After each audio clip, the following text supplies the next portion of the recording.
there lived a husband and wife.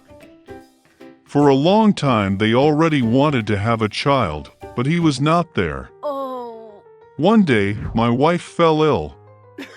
The husband asked her what she wants the most.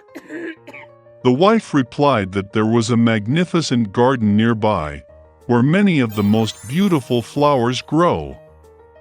There is a beautiful Rapunzel in the garden. It looked so fresh and so green that she really wanted to taste it. But the garden was surrounded by a high fence, and no one dared to enter it, since this garden belonged to one witch.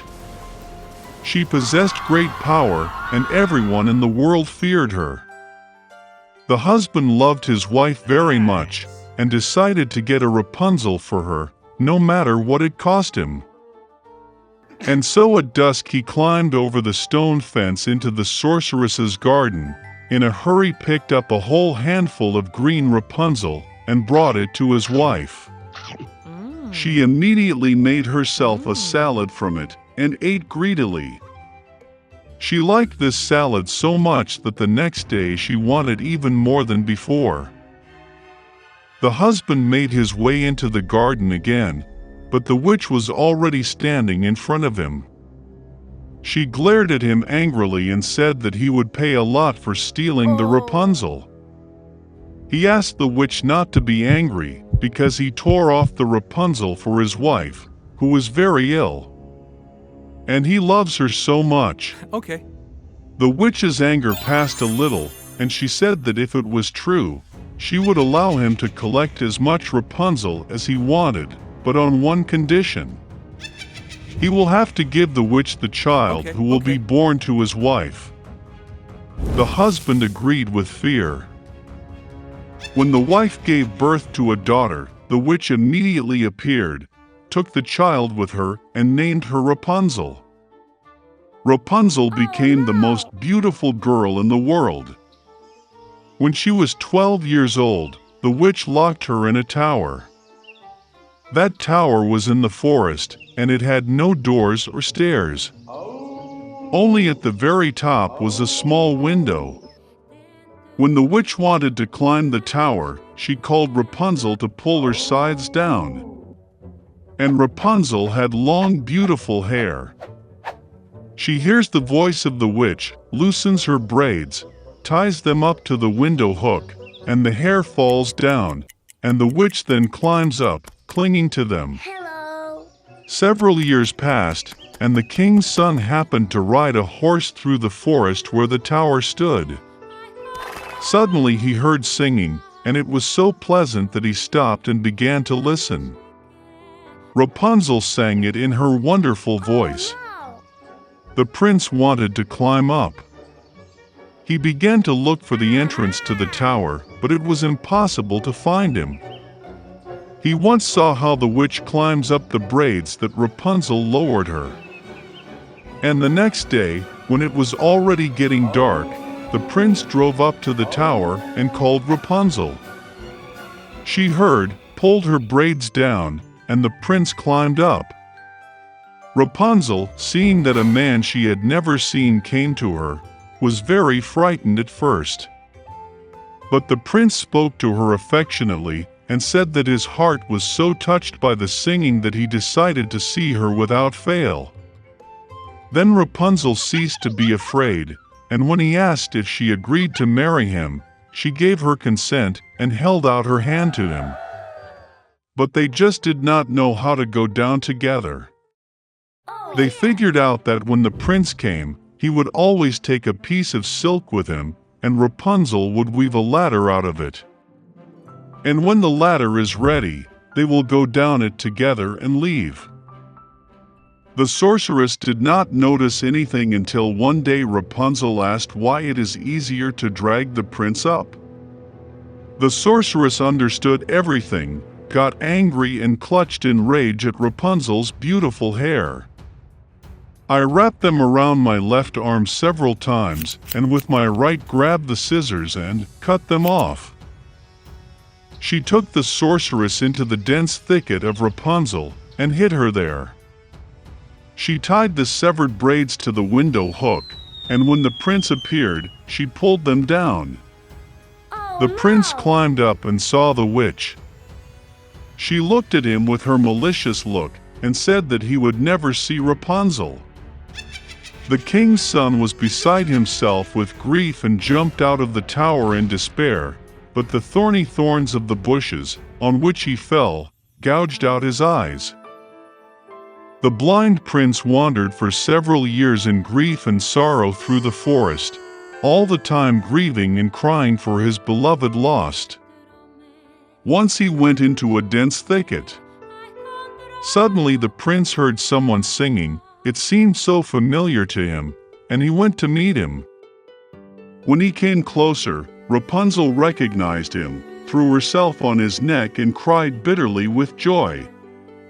2 tears fell in his eyes, and the prince regained his sight and began to see as before. He brought her to his kingdom, and they lived for many, many years in happiness and joy. Stingy old Mr. Scrooge has long loved nothing or anyone but his own money. He did not understand the joy that Christmas and New Year brought to others. Therefore, on the eve of the holiday, the old man refused to let his assistant leave work early, who wanted to buy a present for his son. Mr. Scrooge even turned down his nephew's invitation to celebrate Christmas with his family, and also refused to donate money to help children in need. The old man closed his office late in the evening and went home. And then, in his bedroom, strange things began to happen. A wind blew from somewhere, thunder rumbled, and suddenly the ghost of his companion, who had died last Christmas, appeared in front of him. Mr. Scrooge was very scared and did not understand what was happening. The spirit said that after death he was punished for not doing good and not helping people during his lifetime. He did not want the old man to suffer the same fate. So he warned Scrooge that 3 other ghosts would soon visit him. After these words, the spirit disappeared. The old man pretended that nothing had happened. But soon, the ghost of a child appeared before him. Mr. Scrooge was stunned because it was the spirit of his past years. The ghost, with the help of magic, transferred them to the past. The old man saw himself as a little boy in the town where he was born and raised. He was decorating the Christmas tree, and he had a lot of fun. Then Mr. Scrooge saw himself in his youth, the day when, full of delight and hope, he proposed to his beloved. After that, the old man saw himself matured. His wife was crying, and he could not understand why she decided to part with him. The fact is that Scrooge no longer paid attention to her, but only thought about money. The old man could not look at such himself from the side, and asked the ghost to return him back. The spirit eventually disappeared, but another ghost appeared in its place. He carried Scrooge to his assistant's home on Christmas Eve. The whole family was sitting at a poor table.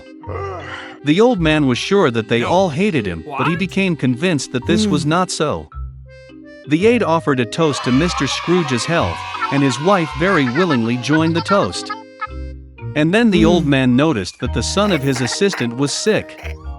Scrooge felt sorry for the child and ashamed of his behavior. Then the ghost took the old man to the house of his nephew. His whole family was happy about the holiday. Most importantly, they left a seat at the table for Mr. Scrooge. The old man did not expect to see this. He always thought that the whole family hated him. Eventually the ghost disappeared, but the spirit of future years appeared in its place. He brought Mr. Scrooge to his own funeral. Everyone said that it became easier for them when the old man finally died. Only then did he realize that in his entire life he had not brought good to anyone. Then Scrooge saw his helper carrying flowers to his son's grave. The old man could no longer look at it, and asked the ghost to bring him back. The third spirit disappeared, and Scrooge was back at home. The old man finally decided to change for the better. Fortunately, he found that time had gone back a few hours. Mr. Scrooge decided not to waste a minute. He still had time to change everything. The old man was sincerely happy about the approaching Christmas. He sent the most expensive and fattest turkey to his assistant's house.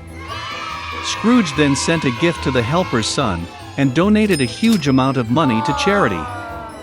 After that, the old man went to celebrate Christmas with his nephew, where the whole family welcomed him. The next day, when Scrooge's assistant came to work, he raised his salary. For his son, the old man became a godfather. Mr. Scrooge gave the boy the best possible treatment, and he continued to enjoy a healthy life. Since then, the stingy old man has become the kindest and most generous person in the city, and has earned universal love and respect.